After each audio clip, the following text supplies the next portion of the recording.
everyone, it's Gail. I am here with a little bit different sort of tutorial today. I had some requests for some basic sewing tutorials, and I need to clean out my machine, so I thought I would just film it while I do it.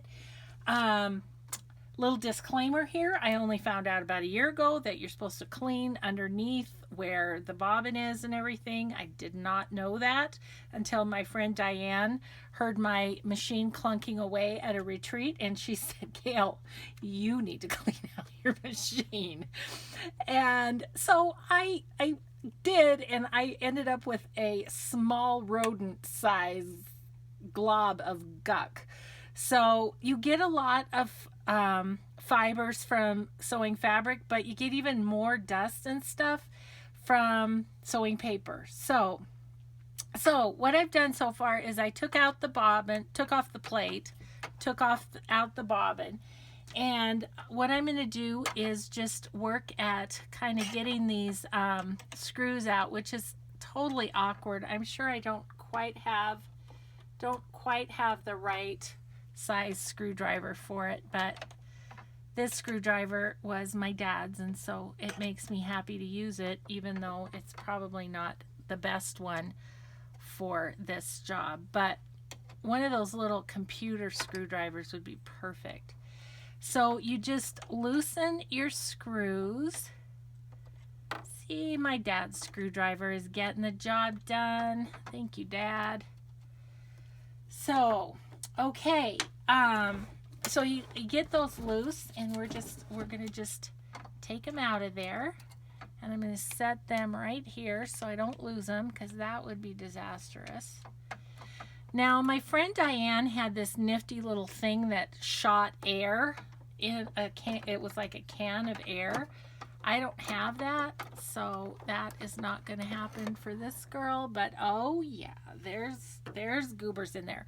So see, I just slipped the plate off, and I'm just going to get a baby wipe to kind of set these goobers on so that they don't go back in the machine. But so I just use my tweezers and try and grab out and see what you get. You get, if I can get into camera, I don't know if I am, right there.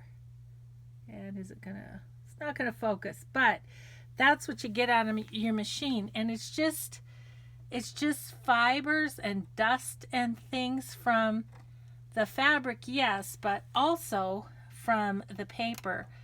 And especially since a lot of us sew on vintage papers, your sewing machine's going to get even more full of stuff. So I just kind of get what I can get with this. As I say, my friend had this can of air stuff that seemed to be really, really good for grabbing, and just blowing it out. But apparently there's a certain direction you're supposed to blow it. I don't know. I don't have it.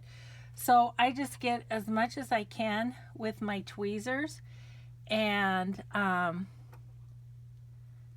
it just kind of hides everywhere in the nooks and crannies. So like underneath there, I feel like there's a bit. So just kind of grabbing with my tweezers and pulling it out, and then once you're done, you go ahead and put your machine back together, and it's just amazing the difference it makes in how smooth it runs.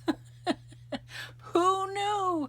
I didn't until my friend Diane. Of course, she gave me a whole bunch of grief about it because, like sewing machine abuse and all this stuff. And I'm like, I know ignorance is no excuse, but I really was ignorant. I did not know you were supposed to do this every once in a while. And she made me promise that I do it every time I change my bobbin.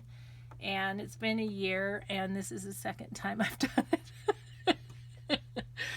So that was a promise I didn't keep. I don't know if I technically ever promised. Might have said I'll try.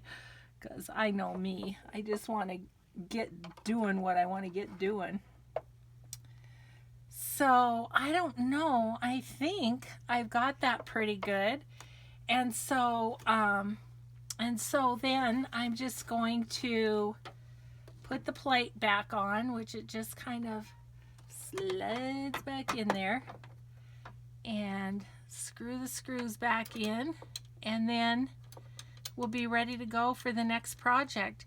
So my next video, you guys, I'm going to show you how I make fabric covered journals with a 9x12 envelope. So hopefully that will be a helpful one to you too.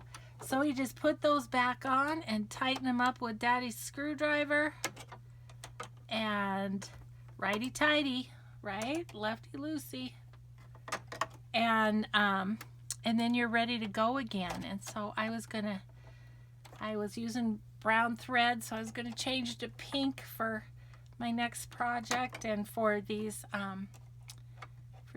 fabric covers. So I hope that was a little bit helpful. Now we'll just, we just have to drop in the bobbin and put the shield back on, and we're good to go. The other thing that I'm going to do is just kind of wipe off my foot and the area around it with this baby wipe, just kind of clean it up a little bit. And there you have it.